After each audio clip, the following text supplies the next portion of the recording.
All right, that and other stories, of course, set the tone for conversation this morning before also we give you international news much later in the course of the program. Allow me to introduce our panelists who are already here in the studio with us to take us through today's This Is a Point, looking keenly on what is happening on the political scene as well. We have the Deputy Leader of Wiper Party, Farah Maalim. Also, we have the Governor of Tharaka Nithi. This is His Excellency, Governor Muthoni Njuki. We do have with us also the Senator of West Pokot, that is Senator Samuel Pogisho. We do have with us as well the leader, the global leader of Kenya Diaspora Alliance, that is Dr. Shem Ochwodho. A very good morning, gentlemen, to you. Good morning. Right, we know that 54 NASA MPs have until today to sign the swearing-in affidavit or find themselves in a list of shame to be published this week. Of course, given also the ultimatum that we've had from NASA as well. So what happens if these 54 NASA MPs do not really sign this? Farah Maalim. I don't know. I think maybe let's listen to. I've taken my position on this, and you in NASA clearly will. So you're the only person who can actually speak for NASA this morning here. Yes, but you know my position on the swearing in. I don't know your position. It's been here, it's there, it's a public position. I did not support the idea of the swearing in, for very good reasons. This country has been taken for a ride by politicians across the divide for far too long. And it's not right for us to play on the expectations of the Kenyan people. We don't even know what kind of the swearing in is going to be, if it's going to be one that will say, effectively, I'm the president, and that I'm giving an ultimatum to the current occupant to vacate that place, or whether it's going to be a people's president, which means there's going to be a parallel thing that essentially is not anchored in law, but at the same time capable of playing a role probably similar to what Khomeini played in Iran, which means somebody who has a lot of support and will paralyze the country when he wants. I don't know, frankly, but I think the dialogue that all of them are calling for, which Kalonzo has called for, pretty much, in my opinion, not with the kind of ultimatums, because when you issue ultimatums in public, you clearly are not inclined to have somebody running in and saying that, okay, I've accepted the ultimatum and I'm calling for this dialogue. It's not a good way of doing a dialogue. But nonetheless, let's see. We are in a market of ideas. I have my reservations against it. They might be better off. They might probably come out and pull off something that I have not envisaged. And I want to give all the respect to people's opinion also. But I don't think, in my own personal opinion, this is the way we're going to conduct a national dialogue and a national reconciliation. It has to take in much more efforts than that. There has to be a lot of silent diplomacy, these are friends, these are people who talk to one another very often. So only if there is and then if you don't want to go that long and you don't find the government of the day receptive to the idea of a dialogue, then in a democracy there is something, many other things, options that you can opt for. And one big option is to go the mass action way. You see what I mean? I mean, that's what it is. In Tahrir Square or in any of those revolutions, in all of those things that happened, there was never swearing in. And when you look at these things and you look at it backwards, I have a problem myself being able to rationalize within my own logic what exactly this is going to what is it about? If we seriously wanted to go for the swearing in, we should have gone from the word go and said, no, we're not going to court. We've won these elections. Go and open up the service, and you claim. And that's happened in many countries where there's somebody who claims I won and somebody else who claims I won. And then, of course, there's a crisis, and international community comes in, or within the country itself, there's a process. But you see, we subjected ourselves to the court. We hailed the court's decision. We then decided not to participate in the second round for good reasons, I can say. Maybe I don't know whether it's overwhelming to the extent that it should have, but you know, we all take responsibility for that. I'm not blaming anybody for that.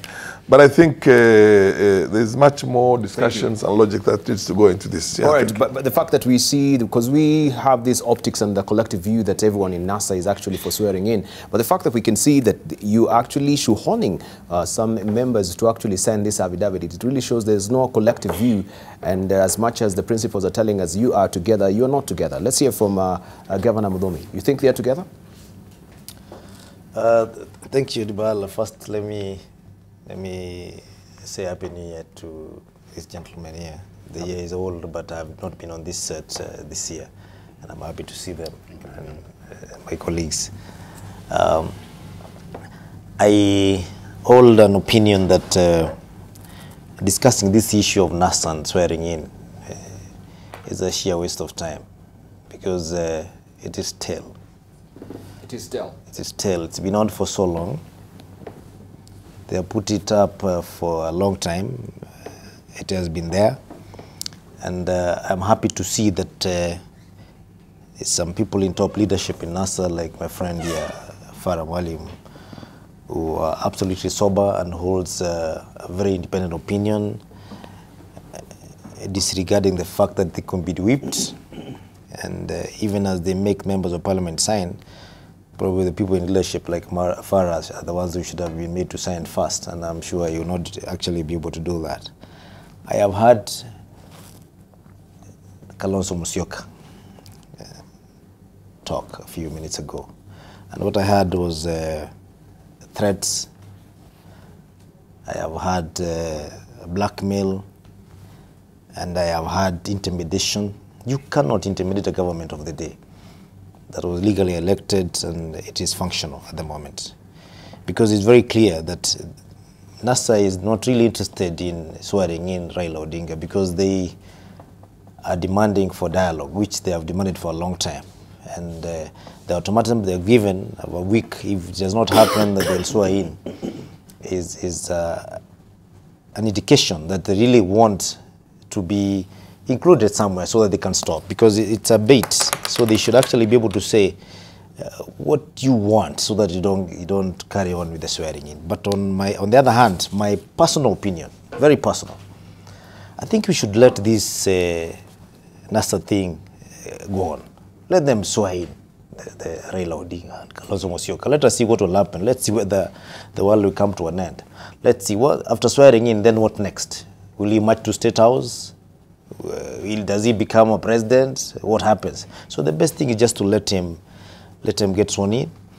As for the MPs, I would tell them to stay put and perform their duties in Parliament where they're supposed to perform. I don't think you'd really be whipped by a party if you don't sign to say that I support what is illegal, what is not backed by the law. In fact, when you sign it, it shows a lack of independence in the way you reason.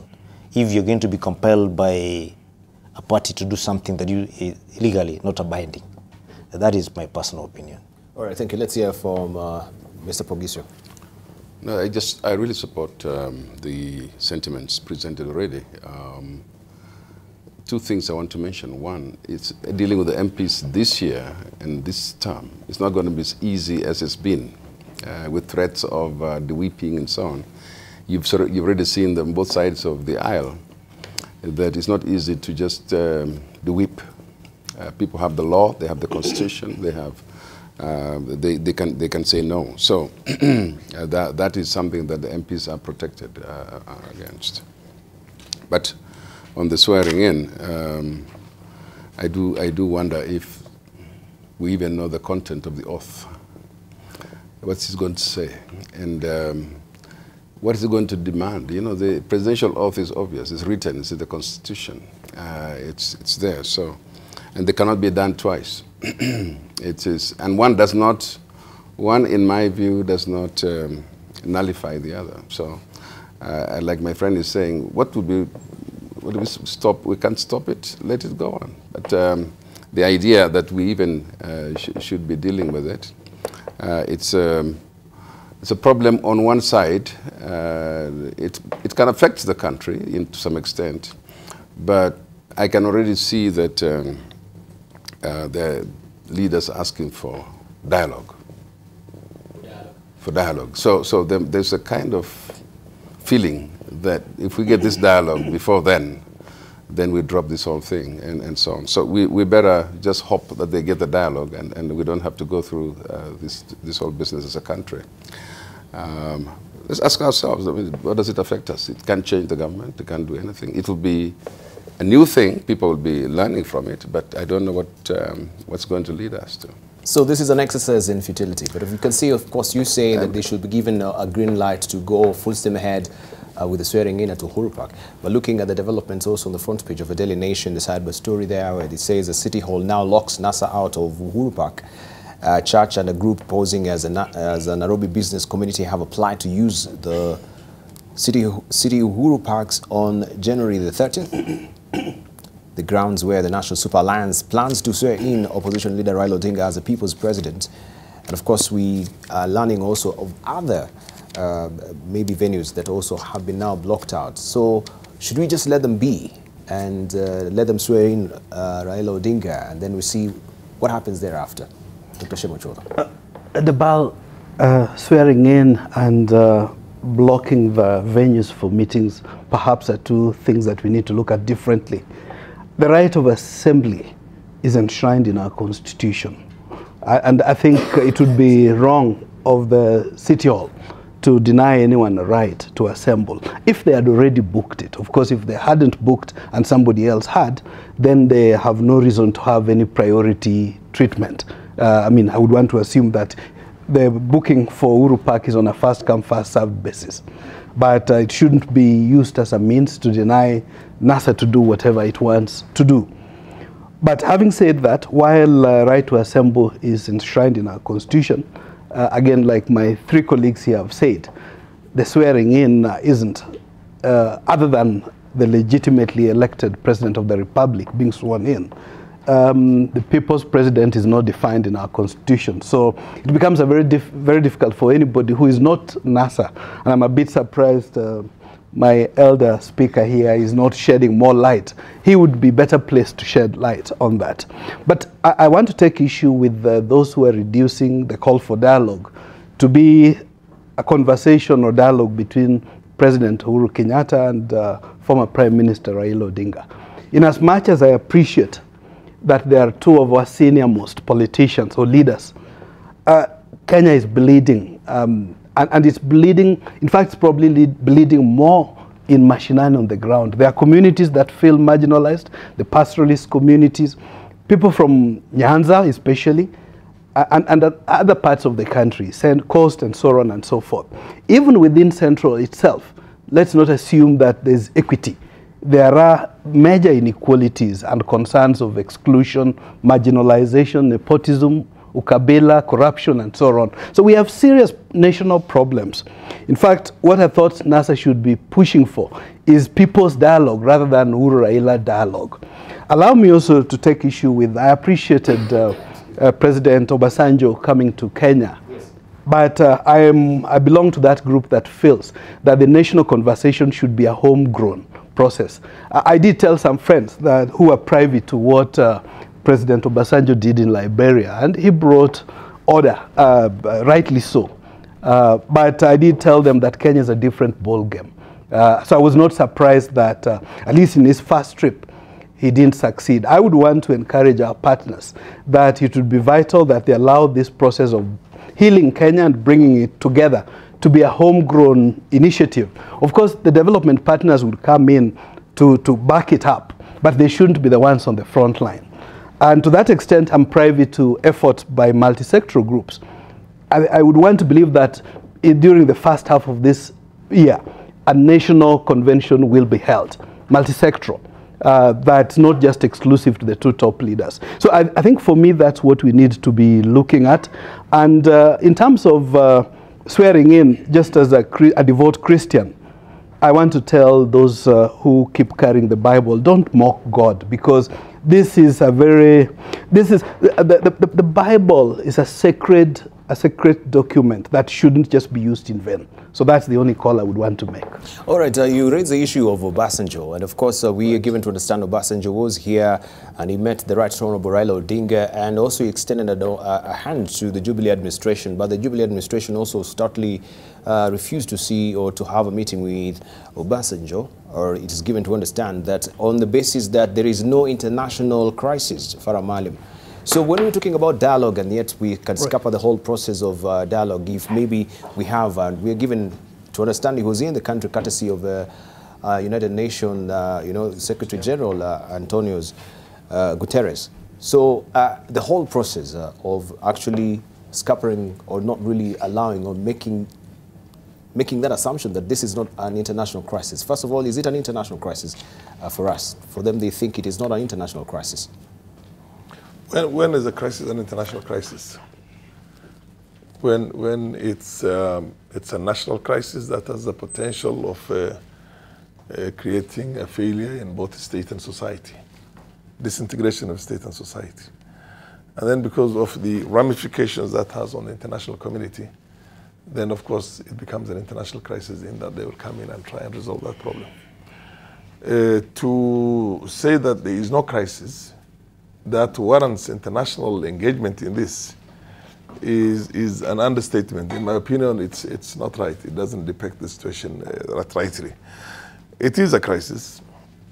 It's a crisis, but it's a crisis in which the manner in which it was handled was leaves a lot. We didn't have a contestation of power between two sides. We subjected ourselves to a system that we were all part of in the first place. We subjected ourselves to a legal system, the constitution, and all those things, and we celebrated at different times the outcome of that. In my opinion, legitimacy, the question of legitimacy is there. It's a very powerful thing, but the question of legality itself, in my opinion, was resolved by the courts. Now, for me, I might not agree with what the court has said. I might not quite, although that probably is a debate for another day, but some people might not agree with what the courts have ruled or judged. But the fact that you have submitted to that authority itself, in itself tells you that you must respect the outcome whether you like it or not, whether you feel it is right or not.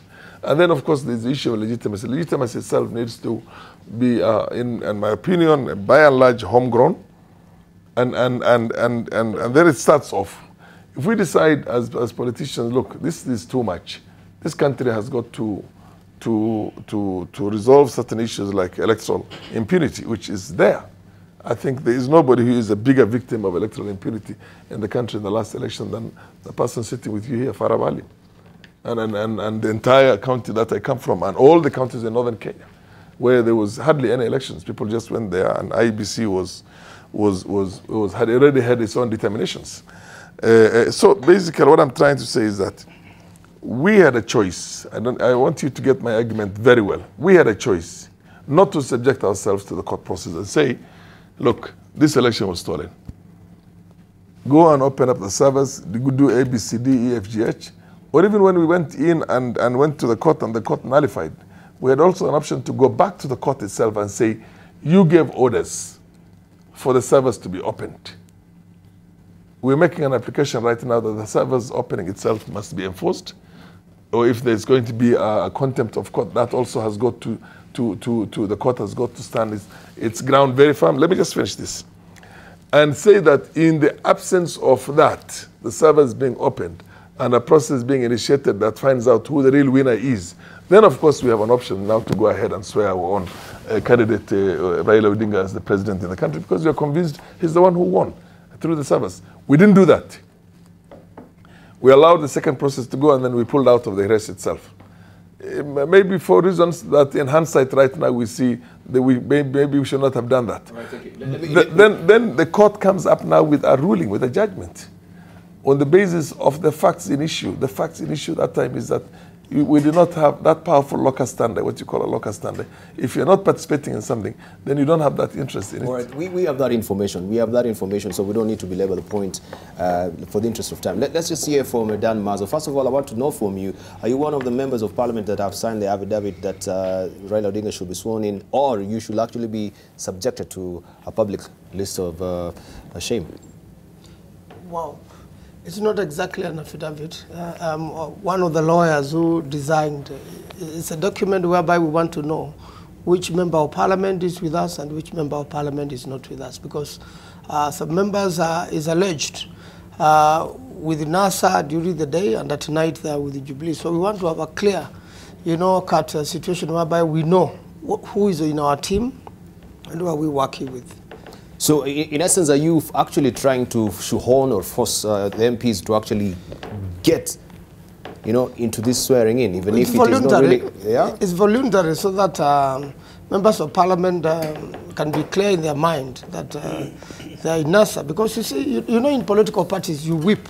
It's a way of whipping the members of parliament in NASA so that we can be together in this process. So, if it is voluntary, then why the public list of shame? It's just whipping. In political parties, you whip members so that you know which member is with you and which member is not with you. Some have stated openly that they don't support the process. And that's between them and their constituents. Of course, you find that this is a people-driven process. If you go to the constituencies or to NASA strongholds, it's very powerful that the Wananchi themselves want the swearing in. In fact, the leaders are now a hostage of Wananchi. All right, but we're given the venues are all now cordoned off, so to speak, when it comes to that particular material day. What happens if now you don't have Uhuru Park? What happens if you don't have any Jacaranda grounds? What happens if there is no venue at all, even Kamukunji for you then? I'm sure a solution will be found. Solution will be found? Yes, because Kenya belongs to the people.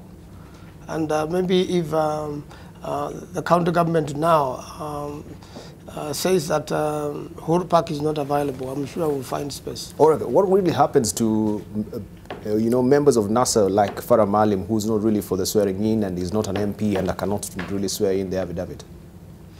I believe Honorable Farah Maalim has stated his position, even just now.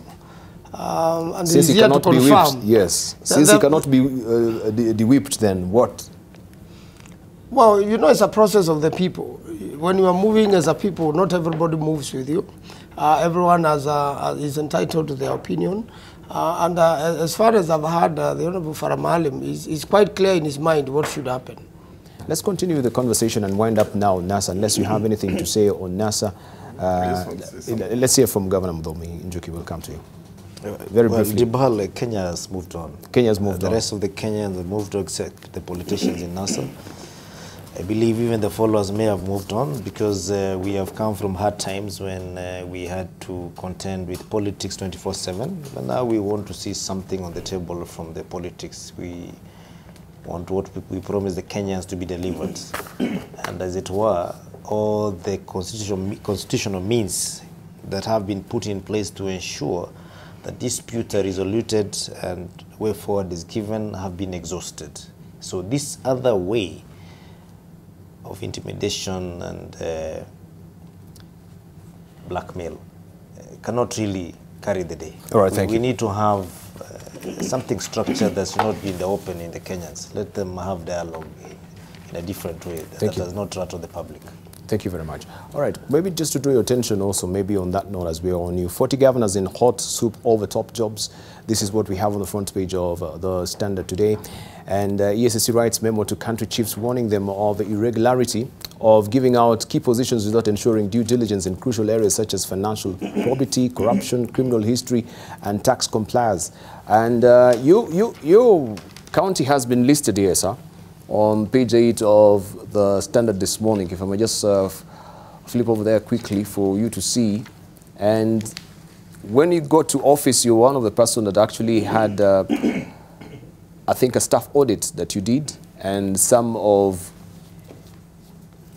your members or some of your staff were sent home. So it says ESSC governors flouted rules on country or county cabinet jobs. Anti-corruption agency says they appointed individuals who had not been cleared for financial probity, corruption, criminal conduct, and tax compliance. And the counties affected are here. Number 10 is Tharaka Nithi. Dibal,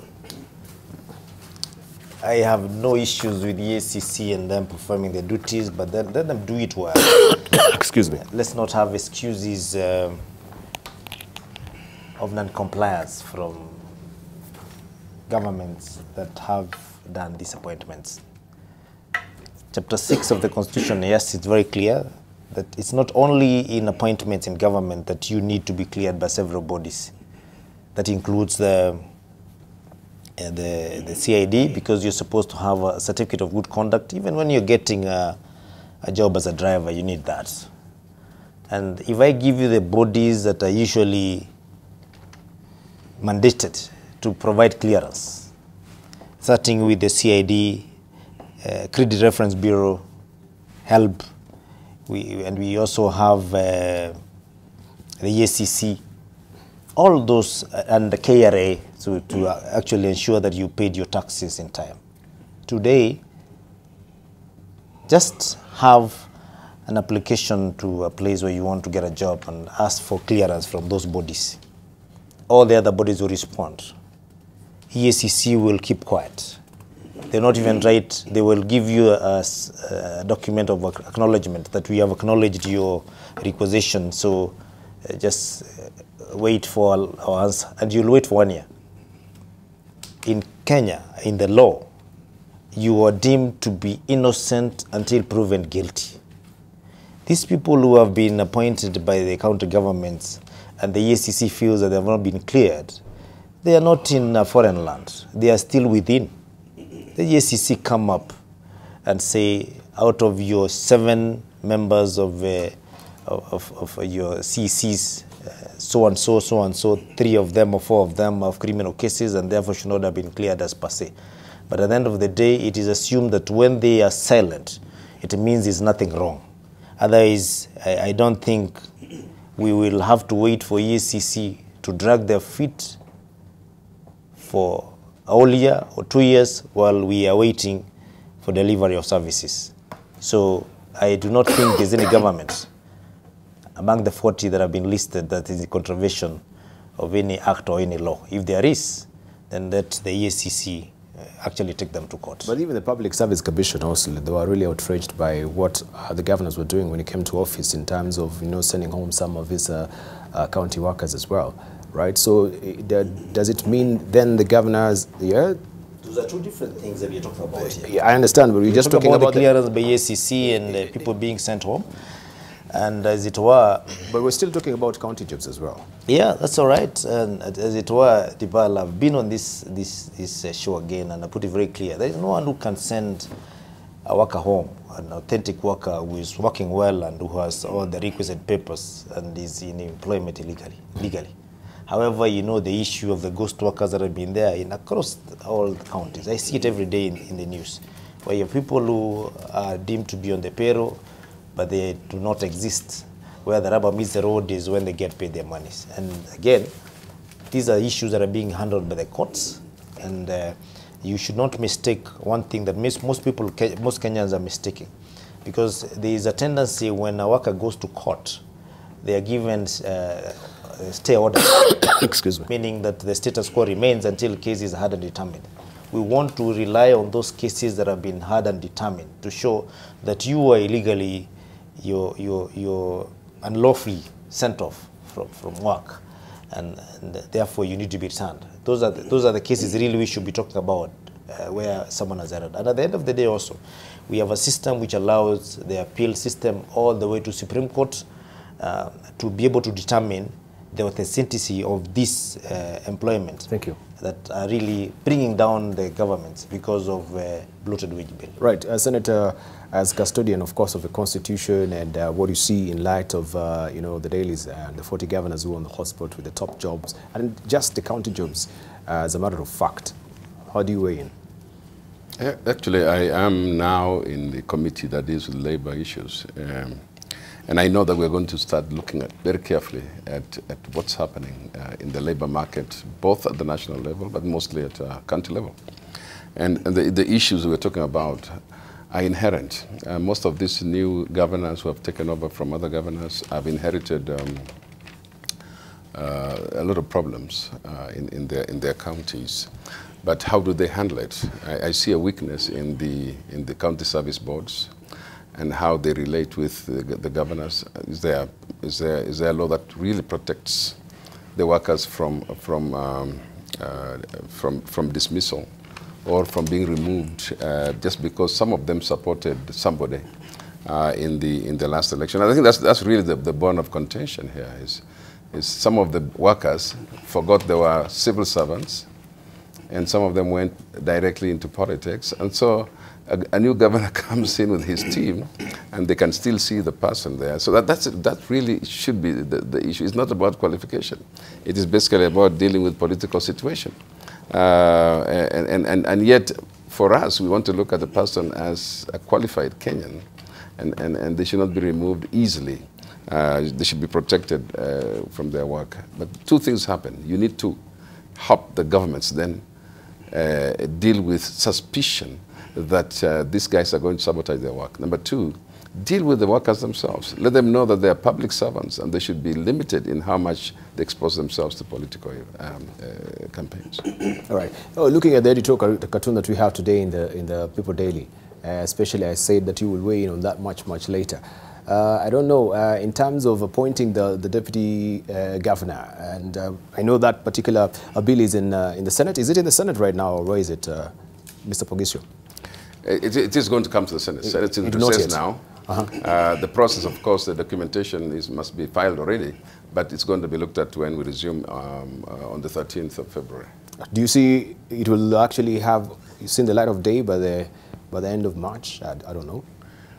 Yeah, I don't think it will just be up to us in the Senate to pass it. I think this is one area where we should have a public hearing. We should have more consultations, because if it's going to really affect the way succession happens, it just can't be from a bill. Just a bill alone can't help it. We really need to do a bill plus. We need to hear from many people who are concerned, including the governors and the county governments and so on. But the Senate must take the lead in this matter. Consult widely, and I think eventually then we'll come up with how do we then resolve the issue and make it constitutional. Thank you. Let's hear from Shem. There was a very important point Governor Njuki made that I don't think we should sweep under the carpet when he said Kenyans have moved on. And there is a good chunk of the country that believes that. But I want to disabuse that fact that we're still in the doldrums. Investors are holding back. For Kenya Diaspora Alliance that tries to bring in foreign investors, we still have a problem. We are aware of even our own members, diasporians, who choose not to come home in the belief that there are still trouble. So I think to say that, yes, people have moved on. There are Kenyans who are bleeding. The other half of the country is bleeding and bleeding badly. But Honorable Farah did say that the problem is not just the national. There was rigging even countrywide. Maybe the only thing he forgot to mention that they were even rigging by their parties, their own parties. And this is where I also have a problem. When NASA talks of electoral justice, they forget that electoral justice begins with the 30% of Kenyans they leave out from voting, those who don't have IDs and the diaspora. They also forget people they rig in, either as gubernatorial candidates in the party primaries. In fact, I want to encourage my elder brother, Right Honorable Prime Minister. He needs to protect his legacy. He's done a lot for this country. In fact, for me, the only thing he is yet to do in democratizing Kenya is internal democracy. He needs to have that in his party and in his own area. It's like he worked so hard to bring multi-party with others to Kenya, but forgot to take it to his own backyard. So I think when we are talking of electoral justice, let it be the entire chain from end to end. It's not just good enough to open the servers. That's just the last part of the item. So I wanted just to encourage, please, let's secure the legacy he has fought so hard for. Let's not throw it with the bathtub. All right, let's hear from Dan Mazo. So just following up on the same, you find that a lot of Kenyans are saying they've moved on, and that even someone has said that the ship has left. The truth of the matter is the ship has left, but it is seeping. And when the captain of the ship is told, look, there is a problem, he said, don't worry, we have enough boats on the ship and we have an helicopter on top, so if there's trouble, we'll take off back to ashore.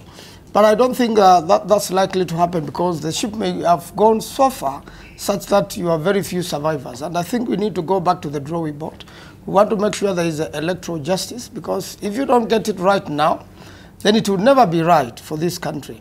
And this calls for the likes of my good friend, the governor, that we get back to the drawing board. I'm sure your political party is keen to move on and to clear anybody who tries to give a different opinion. But we need to listen to each other as a country if we've got to get the future right. And again, also on the issue of the deputy governor, I respect very much what is happening in the Senate and the law we want to make. But we need to go back to the Constitution. And that's why we are saying this Constitution needs amendments. That matter is a constitutional matter. It cannot be by an act of Parliament, because the rest of similar situation like the Deputy President, what happens is in the Constitution. So this was left out while we were making the Constitution. Similarly, we need to make sure that the Constitution is clear on the issue of elections. And that's why a constitutional amendment is important, and it is urgent and has to be handled now, so that we can make sure that future elections have no hitches. All right. Also looking at the daily that we had last week, before we come to you, Farah Maalim, we saw this has been also the main topic last week. Raila now battles suspicion in NASA. We had it on the Daily Nation as well. If you may just put it on full screen, please. Then protest as Uhuru takes charge of top security organs. That is, of course, what we had. That was a ticklish issue also with the appointments. Then we had ugly scenes behind Sonko in Gather Fallout. These are some of the headlines that we had last week. So they shall be running by, so that if you missed the headlines, you can see as well. Puzzle of Raila role, derail unity talks. And we're talking about, of course, the unity within NASA right now. Farah, you had to say something. Yeah, Dibal, I want us to very critically try and understand where we came from, right from the time when we got independence until where we are now. Our political development, although we claim that we are politically more savvy and more developed than the rest of the country, has always been cult-based. Cult-based. We demanded, the first time when we were trying to get independence, we said Uhuru na Kenyatta, and then later on we said Kenyatta na Uhuru, which means Kenyatta was a bigger, what he calls internal, substantially was much bigger than even independence itself. So we glorified this person to the extent of taking him to be a deity. And of course then everything that came later on, we also vilified him after his death and called him all sorts of names. Now we are going through the same thing. This country is not getting emancipated. This country is getting compartmentalized. As Choda puts it, everywhere where there is an entity which is supposed to be a reform entity and which is supposed to be the change that we are looking for is also cult-based. You know, we are talking about this thing right now, and since I'm opposed to the idea of that, you see the social media abuzz with a NASA mall, you know, sold out, bought out, crap. The only person who has never been bought in the political history of this country is this man sitting with you here. Everybody else who is even a principal in NASA has been one time or the other compromised or has been part of a system that was in its own way, brutal and oppressive. The least of all, or last of all, was Honorable Raila Odinga when he went in there and became a Secretary General of Kano. The rest of them were in Kano. But you see, that diversity, when you say this doesn't look right, this is the way, instead of eliciting and exciting a debate, an intellectual debate in which people come together in such a forum and discuss what are the pros or cons of something. Somebody tells you, because it's been said by so-and-so, and you are from that part of the divide, you must follow it blindly. Nonsense.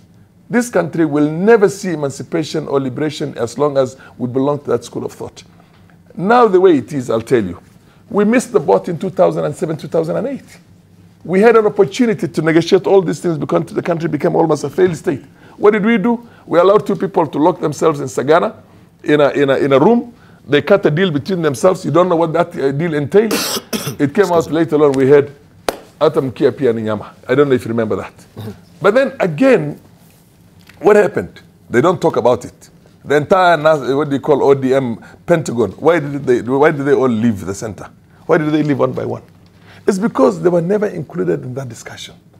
Pentagon was supposed to be a unit which sits together and then basically decides, okay, for whatever it's worth, even if they were going to be part of that deal and settle for certain monetary, what do you call a settlement, in exchange for allowing Kibaki to take the best part of the government, and just living with the Mukia, but even that did not happen.